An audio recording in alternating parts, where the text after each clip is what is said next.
Assalamualaikum warahmatullahi wabarakatuh. Kembali lagi di channel Berita Mistis. Untuk kisah kali ini saya akan membawakan sebuah cerita dari tulisannya Rizky Ramdhani, sebuah kisah yang berjudul Teluh Pati Darah. Dan sebelum kita lanjut ke ceritanya, tekan dulu tombol like video ini dan jangan lupa tekan juga tombol subscribe channel ini. Nyalakan juga lonceng notifikasinya agar tidak ketinggalan cerita-cerita lainnya dari channel ini. Dan buat teman-teman yang pengen membaca langsung ceritanya, nanti silakan saja kunjungi linknya yang nanti akan saya sertakan di kolom deskripsi. Dan seperti apa untuk kisah kali ini, langsung saja kita masuk ke ceritanya.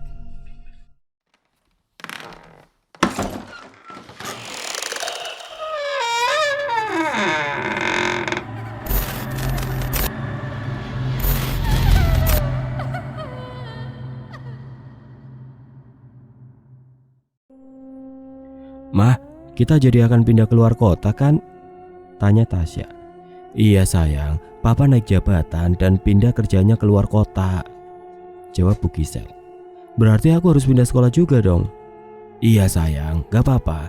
Di sana juga ada kok sekolah terbaiknya. Dan yang pasti kamu bakal punya banyak teman baru," seru Bu Gisel sambil tersenyum menanggapi wajah cemberut anak gadisnya itu. "Mah, kenapa kita harus tinggal di desa? Kan lebih seru tinggal di kota, banyak fasilitasnya," tutur Tiwi anak kedua Bu Gisel. "Di sana banyak juga kendaraan umum. Jadi kalian bisa belajar mandiri juga di sana. Sudah kalian tidur ya? Sudah malam, minggu depan kita pindah rumah." Tita Bu Gisel dan Bu Gisel akhirnya beranjak dari tempat tidur Tiwi dan mematikan saklar lampu. "Sudah tidur anak-anak mah?" tanya Pak Haji. "Sudah Pak, tapi mereka sedikit rewel pasal perpindahan sekolah dan rumah." "Tidak apa-apa, nanti juga mereka akan terbiasa," seru Pak Haji sambil merapikan berkas yang akan dibawa ke kantor besok pagi. Setelah semuanya siap, Pak Haji dan Bu Gisel merebahkan tubuh di atas tempat tidur dan terlelap dalam mimpi. Pagi harinya satu keluarga sibuk dengan persiapan masing-masing. Bu Gisel telah mempersiapkan sarapan dan kini mereka telah berkumpul di meja makan. "Anak-anak, minggu depan kita akan pindah rumah. Mau tidak mau kalian harus menyetujuinya, karena papa akan mengambil proyek besar di daerah tersebut." Kedua putri mereka hanya mengangguk tanda menyetujui saran dari kedua orang tuanya, meskipun berat karena harus pindah sekolah dan berpisah dari kawan-kawan lamanya. "Pagi ini mama akan ke sekolah kalian, mengurus surat perpindahan kalian dari sekolah yang sekarang." "Baik mah." Akhirnya mereka berangkat ke sekolah. Tasya dan Tiwi bersekolah di tempat yang sama. Tasya kelas 3 SMA. Usianya sudah hampir 18 tahun dan Tiwi kelas 1 SMA yang usianya 16 tahun. Kakak beradik ini hanya terpaut beda usia 2 tahun saja. Bel tanda istirahat berbunyi, anak-anak berhamburan keluar dari kelas masing-masing. Tiwi mengajak kawannya pergi ke kantin dan makan bakso bersama di halaman belakang sekolah. Di bawah pohon akasia, mereka bersenda gurau. Wi, beneran kamu mau pindah keluar kota dan tinggal di villa punya papamu?" tanya Nisa. "Iya terpaksa Nis, papaku pindah kerja." "Wah kita bakal berjauhan dong Wi," seru Lia. "Hey guys, aku suka nonton film horor di TV. Setahu aku tuh ya, kalau villa itu banyak penunggunya, macam zombie dan lain-lain. Ih serem." Kau ya Nes, ngawur aja omonganmu itu. Terlalu banyak nonton film horor, dia jadi gitu. Jangan didengerin ya Wi." "Tahu tuh Nes ya." "Bercanda guys, jangan tegang gitu. Udah santai saja, lagian aku gak percaya kok sama cerita tahayul. Mana ada di zaman modern masih ada cerita klinik atau horor semacam hantu, santet dan lain-lain," imbu Tiwi. Bel berbunyi tanda istirahat telah usai. Kini Tiwi, Nisa, Lia dan Nesya berhamburan masuk kelas. Sepulang sekolah, Tasya selalu menunggu Tiwi di depan gerbang sekolah. Mereka selalu berboncengan pulang pergi ke sekolah pakai sepeda metik milik Tasya. Dan sampailah mereka di depan rumah, Tasya memasukkan motornya ke garasi mobil milik papanya. Setelah mengucapkan salam dan disambut oleh ibunya, mereka masuk ke dalam rumah dan menuju kamar. Tiwi merebahkan tubuhnya di tempat tidur dan segera bertanya kepada sang kakak tentang kata-kata yang diucapkan oleh Nesya di sekolah. "Kak Tasya, kakak percaya tentang klinik atau hal yang berbau mistis dan horor?" tanya Tiwi. "Kenapa kamu bertanya seperti itu? Kamu percaya?" "Kalau kakak sih enggak, Semua itu cerita tahayul tahu, celetuk sang kakak sambil tertawa. Aku juga gak percaya kali kak. Cuma itu tadi aku teringat kata si Nesya. Masa dia bilang villa itu serem, banyak hantunya. Gimana kalau benar yang diucapkan Nesya kak? Bisa-bisa nanti di sana kita mendapat teror dan gangguan lagi, ucap Tiwi bersungut-sungut. Halah, kamu percaya yang diucapkan Nesya, Dek? Enggak. Ya sudah, ngapain juga kamu risau? Udah kakak mau mandi dulu. Tasya meninggalkan Tiwi yang masih rebahan di kasur sampai ia ketiduran. Tiwi sempat bermimpi sedang berada di perkebunan pinus dan bertemu dengan seorang nenek tua. Beliau sudah berumur dan badannya sedikit bungkuk. Tapi dilihat dari wajahnya, nenek tersebut sangatlah cantik. Kamu sedang apa di sini, anak manis? Maaf nek, saya yang tinggal di villa ini. Saya baru pindah ke villa ini. Nenek sendiri siapa? Sebaiknya kamu pergi dari villa ini. Tempat ini tidak cocok untuk tempat tinggal kalian. Tapi nek, apa masalahnya? Dan siapa nenek ini? Turuti perintahku jika kalian tidak ingin celaka. Setelah mengatakan hal tersebut, nenek itu pergi meninggalkan Tiwi yang masih mematung di tempat. Tiwi hendak bertanya lagi, tapi sayang nenek tua tersebut sudah hilang dari pandangan mata. Tiwi berteriak memanggil nenek tersebut, tetapi sudah terlambat. Nenek tersebut sudah menghilang. Kemana perginya nenek tersebut? Kenapa cepat sekali perginya? Nenek! Tiwi berteriak sampai Tasya membangunkan adiknya tersebut. Dek, kamu kenapa? Bangun, Dek! Tasya menggoyang-goyangkan tubuhnya. Loh, Kak Tasya, kenapa kak? Malah balik nanya, kamu kenapa teriak? Mandi sana, jangan tidur. Kak, aku bermimpi, celetuk Tiwi sambil mengucek mata lalu beranjak ke kamar mandi. Sebenarnya Tiwi ingin mengatakan sesuatu yang ia tengah mimpikan tadi, tapi ia yakin kalau Tasya hanya akan memarahinya karena tidur sore dan mimpi itu hanyalah bunga tidur. Meskipun Tiwi sebenarnya sangat risau karena di dalam mimpi itu nenek tua tengah membahas tentang villa yang akan mereka tempati minggu depan. Selang 1 minggu kemudian, keluarga Aji Pratama akhirnya mendapat surat dari kantor tempat beliau bekerja. Surat penyerahan saham telah beliau terima dari perusahaan. Kini Pak Haji telah bersiap-siap membereskan rumah dan semua keperluan yang akan dibawa ke villa. Di saat mereka tengah sibuk mempersiapkan segala kebutuhan, tanpa mereka sadari, ada seseorang yang memperhatikan rumah mereka dari jarak jauh. Orang tersebut memperhatikan dari dalam mobil. Ia tersenyum sinis ketika melihat Pak Haji keluar dari rumah menuju halaman dan menyiapkan barang-barang ke dalam mobil. Pak Haji seketika tersadar ada seseorang yang memperhatikannya dari jauh. Ia segera melirik ke arah orang tersebut dan orang tersebut tersadar kalau dirinya ketahuan oleh pemilik rumah kalau ia sedang memperhatikan Pak Haji. Maka orang itu langsung segera melajukan mobilnya untuk bergegas pergi dari tempat tersebut. Siapa orang itu? Kenapa ia memperhatikanku? Setelah itu ia lanjut meninggalkan halaman dan masuk ke dalam rumah. Dirasa sudah cukup perlengkapannya. Sore itu Pak Haji segera mengajak istri dan anak-anaknya berangkat menuju villa miliknya. Sudah siap anak-anak? Ayo kita berangkat. Takut kemalaman di jalan, seru Pak Haji. Sudah Pak. Baik Pak. Akhirnya keluarga Pak Haji berangkat dan meninggalkan rumah lamanya dan menitipkannya ke tukang kebun kepercayaannya untuk merawat rumah mereka. Pak Broto, saya dan keluarga pamit dulu. Titip rumah ya Pak. Ini kunci rumah saya, serahkan ke Pak Broto. Saya akan pulang setelah proyek selesai, ucap Pak Haji berpamitan ke tukang kebun yang sudah dianggap orang tua sendiri. Enggak Tuan, hati-hati di jalan. Terima kasih Pak, kami jalan dulu. Setelah itu Pak Haji melesat meninggalkan halaman rumah. Di tengah perjalanan, hening tidak ada obrolan antara Tasya dan Tiwi. Mereka asik menikmati pemandangan di sekitar jalan yang mereka lalui. Sampai pada akhirnya mobil yang mereka tumpangi melewati perkebunan pinus yang ada di mimpi Tiwi sore itu. Bahkan Tiwi terkesiap kala ia melihat ada seorang nenek yang mirip seperti yang ada di dalam mimpinya itu. Nenek tersebut melihat ke arahnya dengan tatapan yang sulit diartikan. Itu kan nenek yang ada di mimpiku. Kak, kakak melihat nenek yang berdiri di bawah pohon pinus gak? Tanya Tiwi ke Tasya. Yang mana? Itu tadi ada di situ, tapi kok gak ada ya? Enggak, mana ada siapa-siapa, ini kan hutan. Kamu jangan ngawur dek, ujar Tasya. Tapi tadi aku melihat ada nenek di situ kak. Halusinasi paling kamu, makanya jangan melamun. Pak Haji dan Bu Gisel yang mendengar perdebatan kecil antara anak gadisnya seketika langsung memotong pembicaraan. Ada apa ini ribut-ribut? Tanya Bu Gisel. Ini si Tiwi halu mah, masa di perkebunan sepi nggak ada penduduk ini, ada nenek-nenek katanya. Kelakar Tasya sambil melirik sang adik. Tiwi saat itu hanya terdiam menanggapi sang kakak yang tidak percaya kepadanya. Sudah, hal sepele saja kalian ributkan. Mungkin Tiwi kecapean di jalan nak, makanya halusinasi. Sebentar lagi kita sampai, sabar ya, ucap Bu Gisel sambil tersenyum lembut. Akhirnya Tiwi dan Tasya tertidur di mobil. Setelah melewati panjang perjalanan, akhirnya Pak Haji sampai di villa. Mobil dimasukkan ke dalam garasi samping rumah. Lalu Bu Gisel membangunkan kedua putrinya yang terlelap di kursi belakang. Setelah kedua putrinya terbangun, akhirnya mereka semua turun dari mobil dan menurunkan barang bawaannya dari bagasi. Bu Gisel membuka pintu villa yang masih terkunci. Dan setelah itu mereka semua masuk ke dalam. Villa nampak kurang terawat sehingga banyak debu yang menempel di dinding dan barang-barang yang ada di dalam villa tersebut.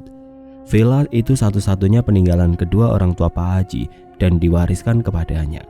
Baru inilah Pak Haji menempatin villa miliknya karena supaya dekat dengan tempat ia bekerja.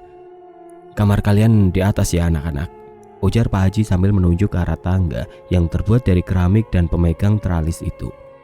Baik Pak, jawab mereka serempak dan kemudian menaiki anak tangga satu persatu untuk menunjukkan kamar mereka. Mereka melihat lantai 2 nampak berdebu dan terlihat tidak terawat sehingga Tasya dan Tiwi merasa ada hal aneh sebab auranya sangat berbeda. Kok kayak rumah hantu sih kesannya? Jangan gitu kak, mungkin karena belum dibersihin aja kali, desis Tiwi kemudian membuka pintu kamarnya yang ada di dekat balkon pintu. Gagang pintu yang berdebu membuat Tiwi mengusap tangannya.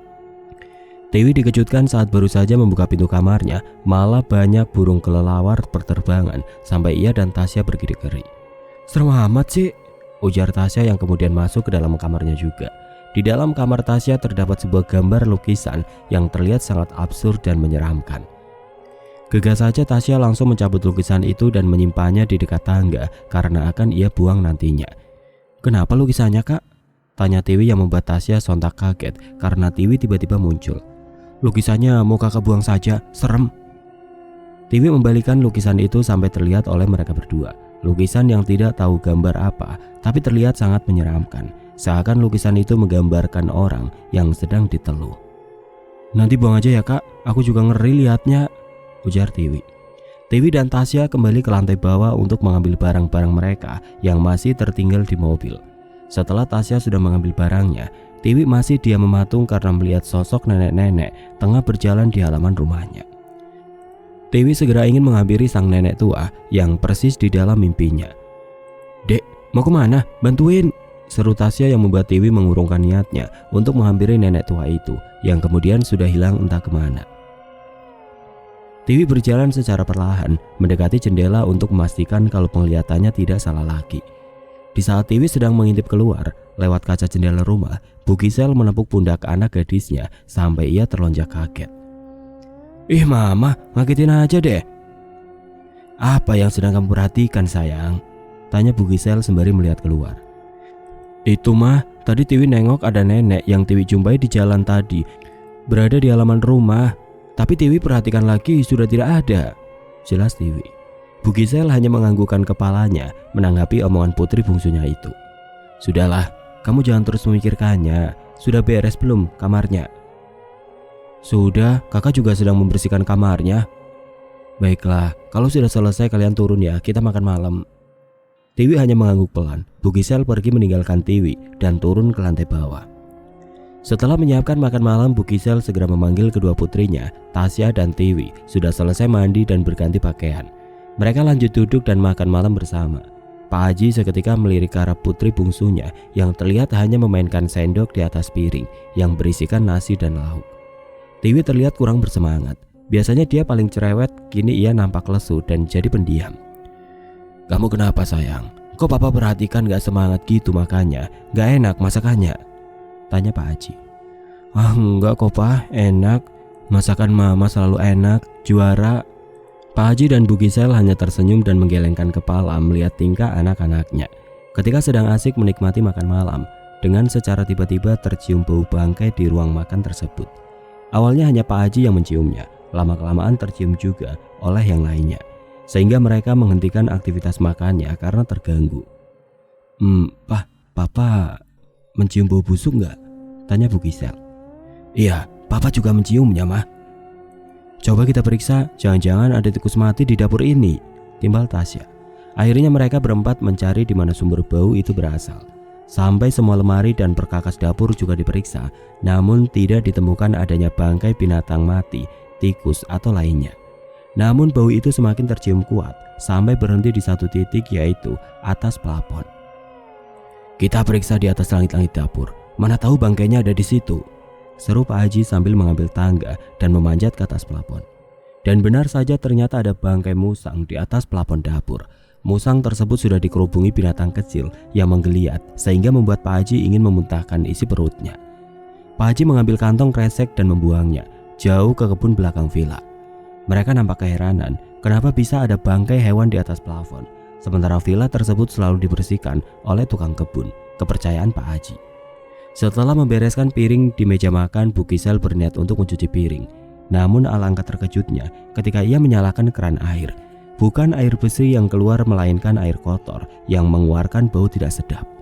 Sampai Bu Gisel merasa mual dan memuntahkan isi perutnya. Bu Gisel nampak terkejut dengan apa yang ia lihat. Aktivitas mencuci piringnya ia tunda sampai besok pagi. Ia berniat akan memanggil tukang sumur untuk membersihkan saluran airnya sehingga bisa bersih kembali seperti sebelumnya. Aneh, kenapa airnya jadi bau comberan seperti ini? Perasaan kemarin sebelum rumah ini ditempati, airnya jernih. Pah, kok air kerannya nampak bau bangkai ya? Besok coba suruh tukang untuk bersihkan saluran. Atau cek toren di atas deh. Mungkin karena udah lama gak ditempati, torennya jadi busuk. Ya, besok aku coba panggil tukang. Malam hari saat Tasya sedang membaca sebuah buku novel tentang misteri, ia membaca sambil bersandar di kasur yang letaknya tepat di sebelah jendela. Jendela itu nampak terbuka karena angin kencang sehingga gorden ikut terbang. Tasya menutup jendela dan menguncinya. Saat gordennya ingin ia kibaskan, ia melihat sosok nenek-nenek yang tengah berdiri di dekat pohon hias di halaman rumahnya. Nenek-nenek itu, apakah nenek yang selalu dilihat oleh Tiwi ya? Tasya mengucek matanya, tapi seketika nenek itu hilang dari pandangan matanya. Keran air di kamarnya nampak menyala, membuat Tasya terperanjat dan segera mengecek kamar mandinya dan segera mematikan keran air yang langsung mengalir. Kok hidup sih? Perasaan tadi udah aku matiin deh. Tap, tap, tap. Tasya mendengar langkah kaki seseorang yang menaiki tangga. Mata Tasya mendelik dan membuka sedikit pintu kamarnya. Ia melihat ada seseorang sedang menuruni tangga. Siapa itu? Batin Tasya yang kemudian ia segera mengikuti kemana seseorang itu pergi dengan langkah perlahan. Seseorang itu masuk ke dalam kamar mandi yang ada di bawah. Gak mungkin Tiwi ke kamar mandi bawah, kan di kamarnya juga ada kamar mandi. Gumam Tasya yang menghentikan langkahnya yang masih berdiri di tengah tangga. Tiba-tiba saja bahunya ada yang memegang dari belakang, membuat sekujur tubuh Tasya merinding dan ia menoleh perlahan ke belakang. Kakak ngapain? Tanya Tiwi yang membuat Tasya terpekik, karena yang ada di belakangnya adalah Tiwi dengan tatapan dingin menatap Tasya. Tasya menelan salivanya, tidak langsung menjawab, malah menoleh ke arah toilet yang ada di dekat dapur rumahnya. Loh, bukannya kamu tadi masuk ke kamar mandi bawah? Tanya Tasya dan Tiwi menggelengkan kepalanya. Aku haus, ujar Tiwi, mendahului sang kakak dan segera mengambil air di lemari pendingin. Tasya masih terdiam. Jelas ia melihat kalau ada yang masuk ke dalam kamar mandi. Tasya segera pergi masuk ke dalam kamarnya tanpa menunggu Tiwi lagi. Ia segera mengunci pintu kamar dan segera tidur, menyelimuti seluruh tubuhnya. Saat Tiwi selesai minum, ia penasaran dengan perkataan sang kakak kalau ada yang masuk ke dalam kamar mandinya. Biar. Suara air pun terdengar di dalam kamar mandi, membuat Tiwi penasaran dan mengetuk pintu kamar mandi. Ma, Mama di kamar mandi? Tanya Tiwi sambil mengetuk pelan kamar mandi itu. Bukan jawaban, malah suara erangan yang terdengar membuat Tiwi mengernyitkan keningnya. Wi, kamu ngapain? Tanya Ibu Gisel yang membuat Tiwi langsung menoleh ke arah ibunya saat melihat Ibu Gisel baru keluar dari pintu kamarnya. Loh, bukan Mama yang ada di dalam? Atau Papa? Tanya Tiwi kebingungan dengan ketakutan. Papa udah tidur, Mama baru mau ke dalam kamar mandi nih, sahut Ibu Gisel. Tapi Mah, di dalam ada orang. Masa sih? Ibu Gisel langsung membuka pintu kamar mandi dan memperlihatkan pada Tiwi kalau tidak ada siapapun di dalam kamar mandi. Membuat Tiwi membolakkan matanya, sebab dengan jelas ia mendengar suara orang sedang mandi. Ibu Gisel mengajak Tiwi masuk ke dalam kamar mandi untuk mengecek siapa yang ada di dalam kamar mandi. Namun saat mereka sudah membuka pintu kamar mandi, mereka tidak melihat siapapun ada di dalam kamar mandi itu. Bahkan lantai kamar mandi pun nampak kering. Tuh, tidak ada siapa-siapa kan di dalam? Celetuk Ibu Gisel yang membuat Tiwi keheranan. Iya Mah, mungkin Tiwi cuma salah denger. Ya sudah, kau pergi ke kamar, Ibu mau ke kamar mandi dulu. Jangan lupa, besok kita mau pergi jalan-jalan keliling desa sebelum kalian mendaftar sekolah lusa. Tita Bu Gisel dan Tiwi mengangguk. Baik Mah, selamat malam, jawab Tiwi dan kemudian bergegas naik ke lantai 2 untuk tidur. Ibu Gisel akhirnya menyuruh Tiwi untuk tidur karena sudah larut malam. Rencana besok pagi Ibu Gisel akan mengajak kedua putrinya untuk melihat pemandangan di sekitar villa dan mengajak mereka berkeliling pedesaan yang bertepatan sebelah perkebunan pinus milik keluarga Aji Pratama. Keesokan harinya setelah sarapan, Pak Aji pamit untuk berangkat ke tempat kerja. Sementara Bu Gisel mengajak kedua putrinya untuk berkeliling komplek yang kebetulan di villa ada sebuah mobil yang sudah lama tidak terpakai. Jadi Bu Gisel bawa keliling menggunakan mobil tersebut. Di dalam perjalanan, Bu Gisel dan kedua putrinya nampak asik bercengkrama dan bercanda gurau sambil menikmati sejuknya alam dan pemandangan yang menghiasi perjalanan mereka. Sampai tanpa mereka sadari mereka telah sampai di pedesaan yang begitu ramai oleh aktivitas warga setempat. Bu Gisel memarkirkan mobilnya di depan halaman rumah teman lamanya yang bernama Ayuni. Ayuni adalah sahabat lama Bu Gisel. Setelah mobil terparkir, Bu Gisel mengajak kedua putrinya keluar. Tidak berselang lama sang pemilik rumah keluar. Betapa terkejutnya setelah melihat kedatangan mereka bertiga. Astaga, Gisel! Seru Ayuni yang berjalan keluar menghampiri Ibu Gisel dan anak-anaknya. Mereka saling berpelukan melepaskan rindu karena sudah lama tidak bertemu dengan Ibu Gisel. Ayuni, kamu apa kabar? Tanya Ibu Gisel setelah melepaskan pelukan Ibu Ayuni. Alhamdulillah aku baik, kamu kapan kesini? Kok gak ngabarin? Ayo masuk, ucap Ayuni mempersilahkan Bu Gisel dan kedua putrinya masuk ke dalam rumahnya. Ibu Gisel dan kedua anaknya masuk ke dalam rumah Ibu Ayuni dan duduk di sofa ruang tamu rumahnya. Ibu Ayuni langsung bergegas pergi ke dapur untuk menyiapkan jamuan yang akan ia suguhkan untuk Ibu Gisel dan anak-anaknya. Tidak berselang lama, Ayuni kembali dengan 4 gelas minuman di atas nampan beserta kue kering dan kemudian meletakkannya di atas meja ruang tamu. Anak-anak kamu sudah besar ya Sel? Cantik seperti mamanya, puji Ayuni sambil tersenyum ke arah Tasya dan Tiwi. Iya Yun, dulu waktu pernah tinggal di sini mereka masih sangat kecil. Oh ya, anak-anak, kenalin ini Tante Ayuni, teman lama Mama, sahut Bu Gisel memperkenalkan Ibu Ayuni pada kedua putrinya dan mereka tersenyum ke arah Ibu Ayuni. Setelah itu Tiwi memperhatikan seisi rumah milik Ayuni sampai perhatian Tiwi tertuju pada sebuah foto usang yang menempel di dinding. Wajah yang berada di bingkai foto tersebut serasa tidak asing. Tiwi seperti pernah melihatnya tapi entah di mana. Ketika ia langsung menerawang ingatannya, tidak lama kemudian ia tersadar kalau orang yang berada di foto tersebut adalah nenek yang selalu menampakkan wujudnya kepada Tiwi. Setelah berbincang, Ayuni mengajak Gisel dan kedua putrinya untuk makan siang bersama. Awalnya mereka menolak, namun terpaksa menuruti ajakannya karena Gisel merasa tidak enak hati. Terlebih, mereka sudah lama tidak bertemu. Maaf, ketika Mas Rama meninggal, aku tidak datang ke acara pemakaman suamimu Yun, dan aku bisa ikut takziah. Sebab waktu itu aku sedang ada urusan mendadak keluar kota dengan keluarga aku, ucap Bu Gisel yang membuka obrolan di tengah makan siang bersama. Ayuni yang kala itu tengah mengunyah makanan seketika terdiam dan menaruh sendok garpu yang sedang dipegangnya ke piringnya, dan kemudian wajahnya seketika berubah menjadi tegang. Ayuni melirik ke arah Ibu Gisel. Tidak apa-apa, aku ngerti kok. Aku tahu kamu orang sibuk, Sel.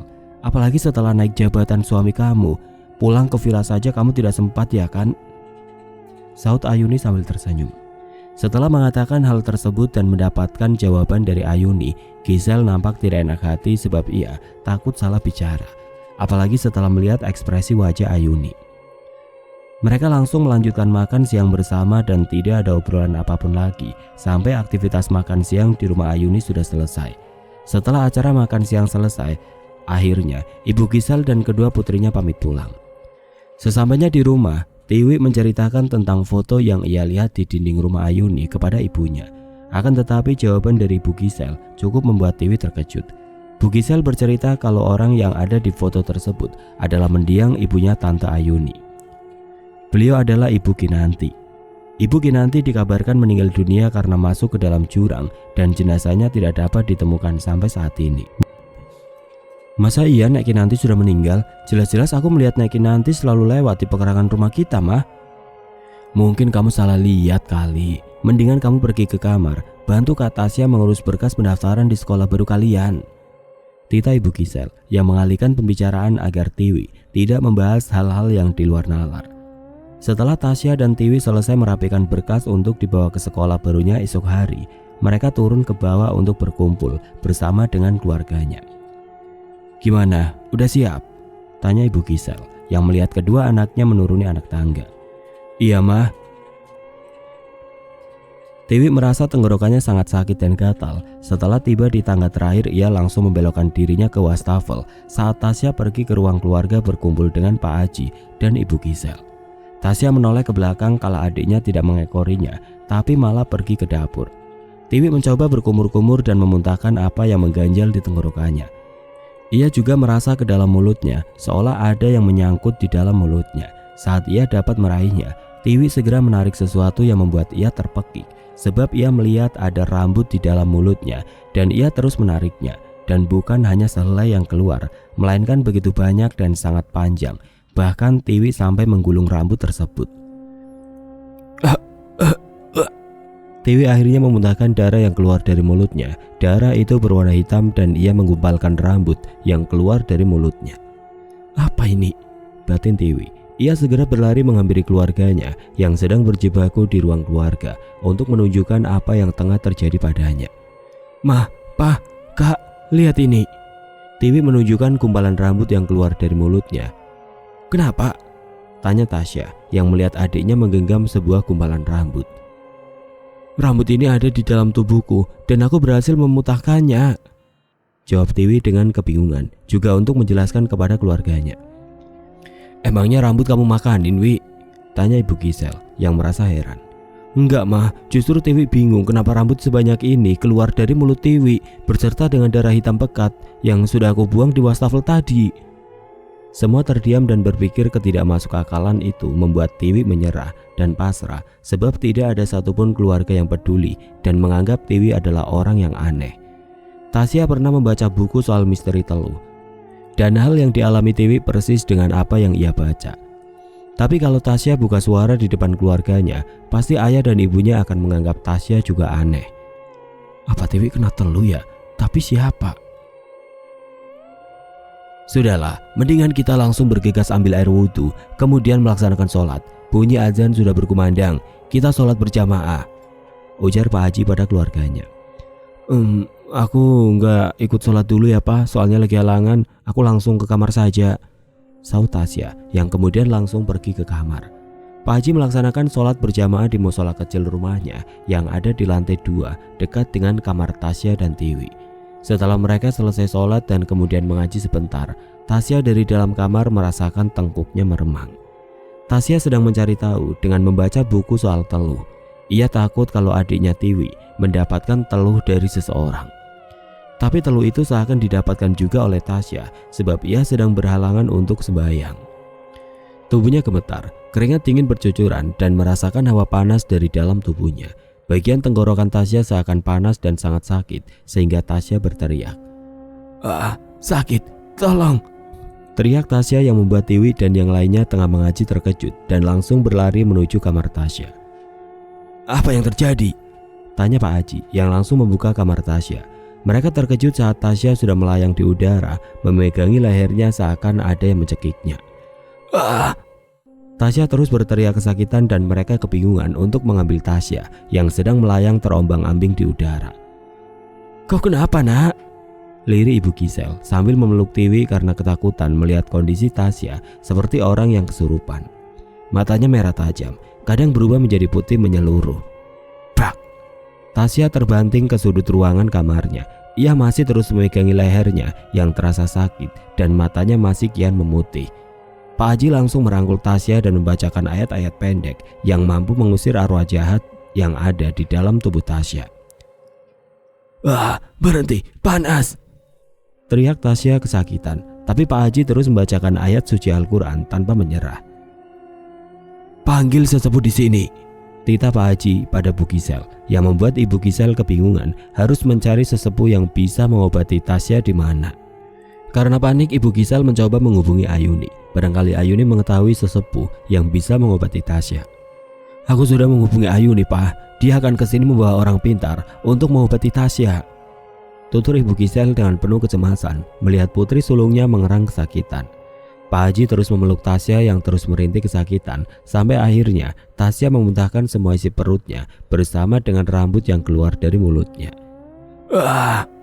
Tasya memuntahkan isi perutnya dan Tiwi terkejut saat Tasya memuntahkan rambut yang sama persis dengannya tadi sore. Tiwi langsung menarik semua rambut yang keluar dari mulut Tasya sambil membaca doa-doa dari surat pendek. Tasya akhirnya memuntahkan darah berwarna hitam pekat persis seperti yang dialami oleh Tiwi. "Kenapa Kak Tasya mengalami hal yang sama denganku tadi sore, Pak? Mah?" tanya Tiwi yang merasa heran. Setelah Tasya memuntahkan semua isi perutnya, akhirnya ia tidak sadarkan diri sehingga Pak Haji langsung membopongnya ke kasur dan menyelimutinya. Ibu Gisel segera mengompres dahi Tasya yang terasa sangat panas. Tiwi dan Pak Haji menemani Tasya saat Ibu Gisel sedang mengambil kompres untuk Tasya. "Memangnya apa yang kalian makan sampai kau dan Tasya memuntahkan gumpalan rambut dan darah hitam pekat begitu?" tanya Pak Haji yang membuat Tiwi berpikir sejenak. "Tadi aku cuma jalan-jalan sama Mama ke rumah teman lamanya dan aku makan di rumahnya karena kami ditawari makan di situ, dan dari situ aku, Kak Tasya dan Mama belum pernah makan apa-apa lagi. Kan kita rencana baru mau makan malam di luar habis selesai sholat," jawab Tiwi menjabarkan semua yang ia lakukan sedari pagi sampai saat ini. Pak Haji berpikir sejenak. "Siapa temannya Mama?" tanya Pak Haji. "Permisi." Ibu Ayuni langsung muncul bersama dengan Ibu Gisel, sehingga Tiwi tidak menjawab pertanyaan ayahnya barusan. Ia melihat Ibu Ayuni nampak mencurigakan. Entah kenapa saat berkunjung ke rumah Ibu Ayuni, Tiwi merasa hawa yang berbeda. "Maaf ya Sel, Aji. Orang pintar yang mau mengobati Tasya tidak bisa datang ke sini karena perjalanan cukup jauh, tapi dia menitipkan air doa ini untuk diminum oleh Tasya," ujar Ibu Ayuni memberikan air doa itu untuk diminum Tasya. Ibu Gisel langsung mengambil air doa itu dan dituangkan ke dalam gelas. "Kalian juga bisa meminum air itu untuk menjaga-jaga kalau nantinya roh jahat itu akan berpindah ke dalam tubuh kalian," ujar Ibu Ayuni. "Makasih banget loh Yun. Aku bener bingung tadi pas Tasya seperti orang kesurupan.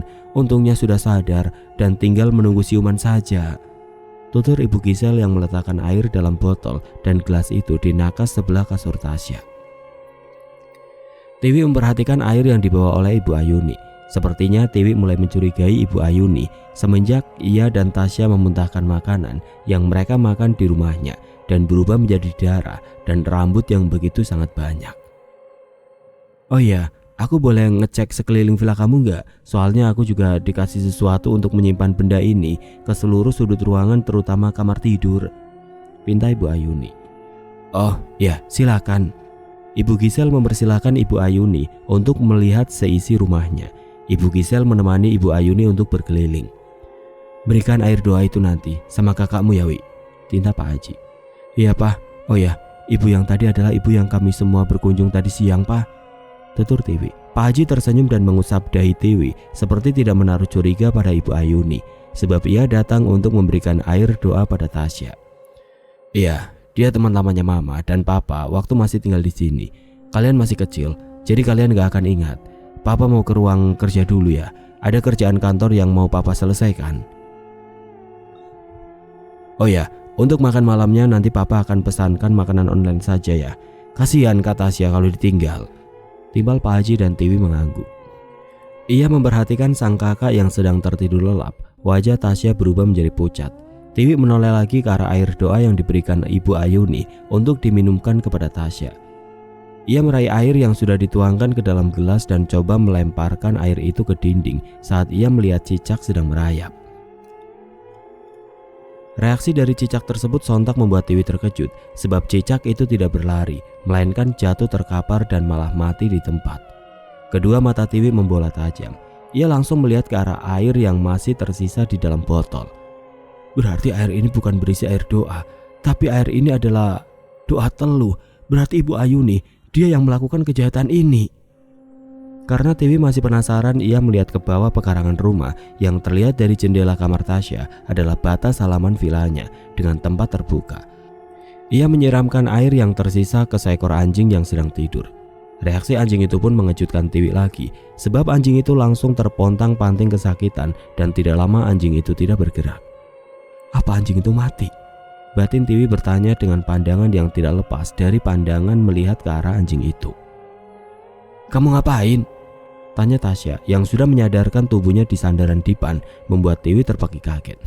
Kak, sudah bangun? Aku coba membuang air yang sepertinya nampak aneh ini. Nanti kalau mama dan yang lainnya nanya, kakak bilang aja airnya udah kakak minum sampai habis ya kak. Ujar Tiwi meminta kakaknya untuk tidak memberitahu kalau airnya dibuang oleh Tiwi. Tasya masih terdiam, seperti raganya masih dikuasai oleh makhluk halus di dalam tubuhnya. Tatapan matanya kosong dan mulutnya pucat memutih. Sebaiknya kakak istirahat ya, aku turun ke bawah dulu, ucap Tiwi yang ingin pergi ke bawah mencari ibunya dan Ibu Ayuni. Tasya hanya melirik sekilas kepada adiknya, kemudian menganggukkan kepala.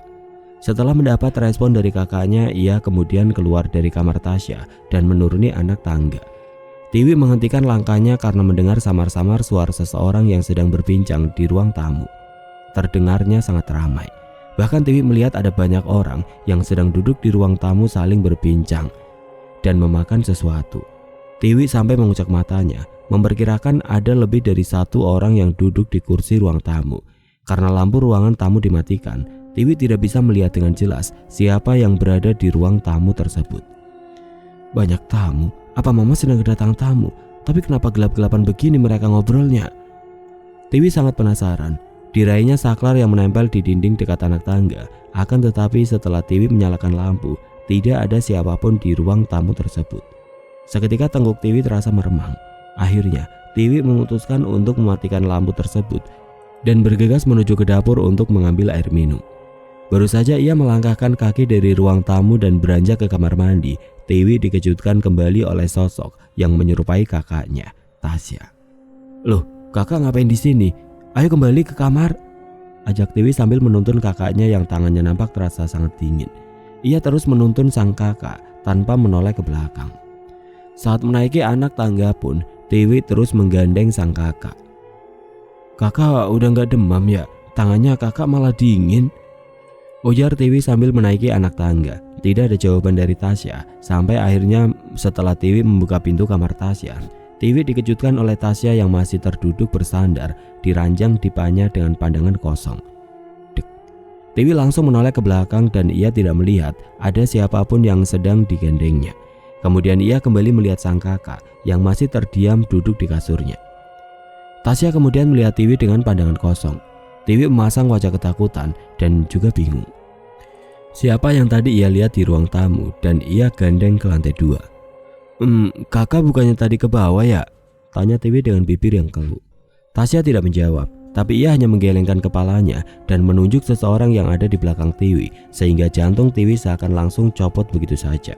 Tiwi langsung menoleh ke belakang, tapi tidak ada siapapun yang ditunjuk oleh Tasya.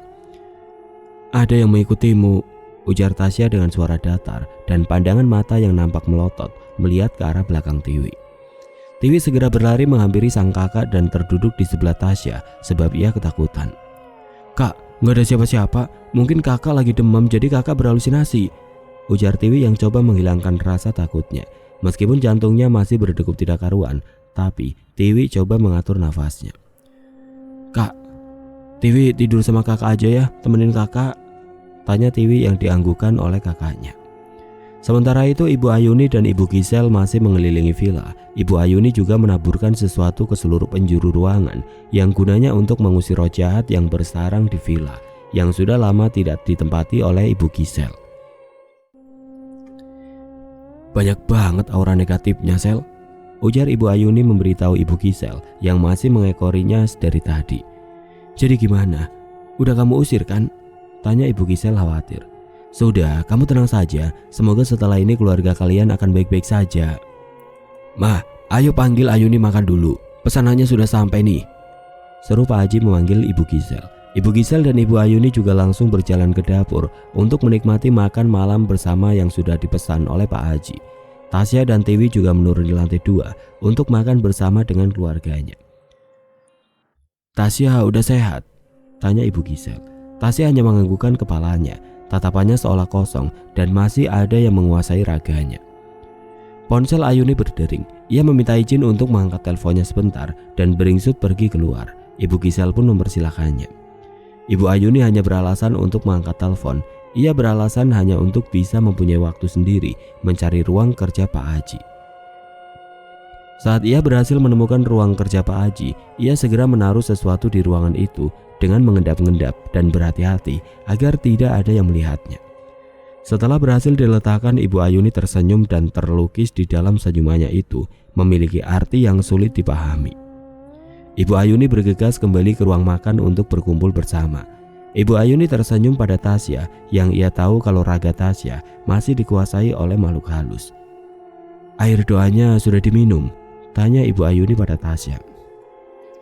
Tiwi langsung memasang wajah tegang karena takut kalau Tasya memberitahu semua orang kalau airnya sudah habis dibuang oleh Tiwi. Tasya hanya menganggukkan kepalanya, membuat Tiwi bernapas lega kalau sang kakak tidak memberitahu apa yang sudah adiknya lakukan. Bagus, kamu pasti tidak akan diganggu oleh roh jahat lagi, ujar Ibu Ayuni tersenyum. Mereka akhirnya menikmati makan malam bersama. Setelah sudah selesai menikmati makan malam, Ayuni pun pamit untuk pulang. Tasya dan Tiwi pun sudah kembali ke kamar untuk tidur sebab mereka harus bangun pagi untuk mendaftar ke sekolah baru esok hari. Saat Tiwi dan Tasya sudah tertidur lelap, tiba-tiba ada yang mengusik Tiwi saat tertidur. Isak tangis terdengar membuat Tiwi terusik dan mencoba mencari posisi tidur yang nyaman. Ia langsung mencari posisi tidur miring ke kanan untuk memeluk Tasya. Tapi suara itu semakin bising terdengar sehingga Tiwi mencoba memejamkan matanya. Ah! Teriak Tiwi yang langsung terjatuh dari tempat tidur. Ia melihat Tasya nampak membuka matanya dengan lebar menatap Tiwi seakan ingin memangsanya sehingga Tiwi terperajat kaget. Tiwi menghela nafas melihat sang kakak yang kembali tertidur dengan lelap. Sepertinya tadi Kak Tasya sedang melotot melihatku. Kenapa sekarang ia tidur? Ia bahkan sempat berpikir kalau Tasya hanya main-main dengannya sehingga Tiwi kembali ke tempat tidur dengan posisi terlentang. Baru saja Tiwi memejamkan matanya, ia langsung dikejutkan dengan sosok Tasya yang langsung mencekik lehernya dan sudah berada di atas Tiwi sehingga ia kesulitan bicara dan tidak bisa berteriak minta tolong. Tiwi berusaha sekuat tenaga untuk melepaskan tangan Tasya tapi tidak berhasil. Kalian semua harus mati. Suara parau itu keluar dari mulut Tasya. Tiwi yakin bahwa masih ada roh jahat yang merasuki tubuh kakaknya. Tiwi langsung diangkat oleh Tasya sehingga keduanya melayang. Brak! Tiwi dibanting ke tembok sehingga terjatuh dari atas menuju lantai. Ah, Mama, Papa, tolong! Teriak Tiwi merintih kesakitan. Oke teman-teman, sampai di sini dulu ceritanya. Nantikan kelanjutan kisah ini di video berikutnya. Agar tidak ketinggalan, klik tombol subscribe channel ini dan nyalakan lonceng notifikasinya. Wassalamualaikum warahmatullahi wabarakatuh.